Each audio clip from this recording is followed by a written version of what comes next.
นี่คือเป็นภาพทางขึ้นทางลงวัดเนี่ยครูโจมบ้านนาอ่างตำบลนาตาลอำเภอเตางอยตอนเช้ามื้อนี้ผู้ข่าปานคำผสมพามาชมทางขึ้นทางลงวัดเนี่ยครูโจมบ้านนาอ่างตำบลนาตาลอำเภอเตางอยมื้อนี้มาเที่ยวมาชมวัดเนี่ยครูโจมพี่น้องพาเพื่อนๆผู้ติดตามผู้ใดชื่นชมในภูเขาป่าไม้เนาะจะเข้าเบิ่งผาทองคำผสมหรือว่าใครอยากเห็นถ้ำหิวสิ่งลี้ลับก็คอมเมนต์มาหาป่าทองคำผสมก็สิพาไปชมพาไปเบิ่งพี่น้องนี่คือ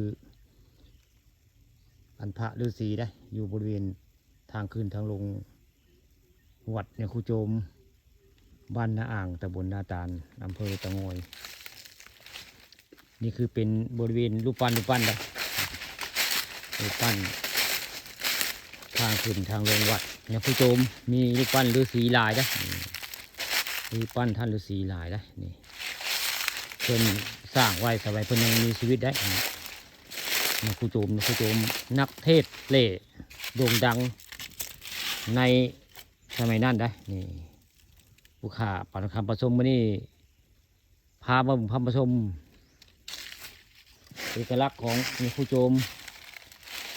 สร้างแปลงต่อเพิ่นเป็นยังเป็นนักปราชญ์อาจารย์เนี่ยครูโด่งดังสมัยเล่โด่งดังที่สุดในสมัยนั้นตอนเพิ่นยังมีชีวิตอยู่ได้นี่คือฝีมือของเนี่ยครูโจมสร้างแปลงไว้นี่คือเป็นรูปปั้นท่านฤาษีอยู่ทางขึ้นวัดเนี่ยครูโจมนะนี่ผู้ข้าปาราคามาชมวันนี้พามาชมสำนักสงฆ์เนี่ยครูโจมบ้านนาอ่างตำบลนาตาลนะมีรูปปั้นหลายได้คนสร้างคนแปลงไว้กันอยู่ในวัดเนี่ยครูโจมวันนี้นี่ก็มียาคูมาอยู่2-3 องค์นะถ้าจะข้าเจ้าว่าวได้นี่เพื่อนปั้นรูปของคนก็คือพญานาควันนี้ทางขึ้นได้นี่ตอนเช้าวันนี้ผู้ข้าปาฐคามผสมพามาชมอันวัดทางขึ้นวัดครูโจมบ้านอ่างตำบลนาตาลหรือว่าอ่างเก็บน้ำบ้านนาตาลละมูนี่อ่างเก็บน้ำบ้านนาตาลกระเม่นแหละนี่แหละคือทางขึ้นวัดกับครูโจมแหละนี่ผู้ข้าปาฐคามผสมวันนี้พามาชมรูปปั้นท่านฤาษีเนี่ยครูโจมนักเทศเล่โด่งดัง